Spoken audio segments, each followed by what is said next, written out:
Pie sienas rāmīts un tajā bilde, jūt kā dāmīts ar skatieniem to silda. Jo no bildes es pretī skatos, dzestas vējš te puš man matos. Attēlā esmu es Everestā, rāpus te jau teica man, ka nevar es tā.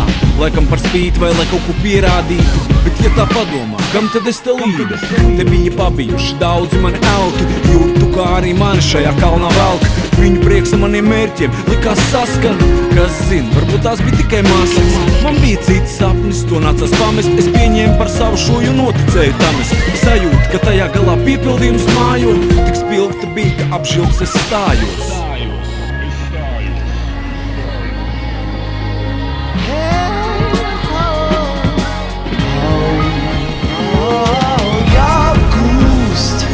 Kas neapgūts, lai kļūst par lejām kalnī. Apgūst, kas neapgūts, lai kļūst par lejām kalnī. Tātad esmu te Everestā, jo man teica, ka nevar es tā.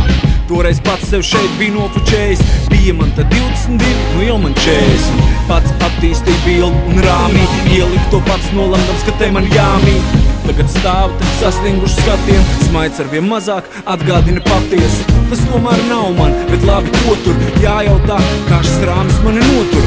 Un ja nu pieņem, ka tā ir durvju aila ar slieksni, kas jau sen uz mani gaida, kad es kāpšu, tam pārkāpšu. Es spēru pirmo soli un zinu, jā, šis sapnis bija vienreizējs, bet laiks to pamest, laiks jaunai pieredzei un tic tam es.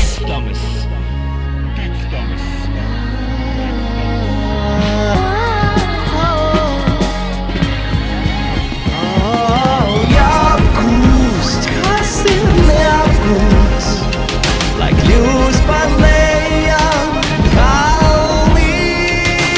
Jāapgūst, kas neapgūts, lai kļūst par lejām kalnī. Kad kāds no maniem tēliem brūk, es atklāju sevi no jauna.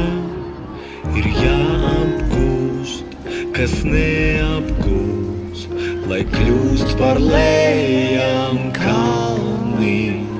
Ir jāapgūst, kas neapgūst,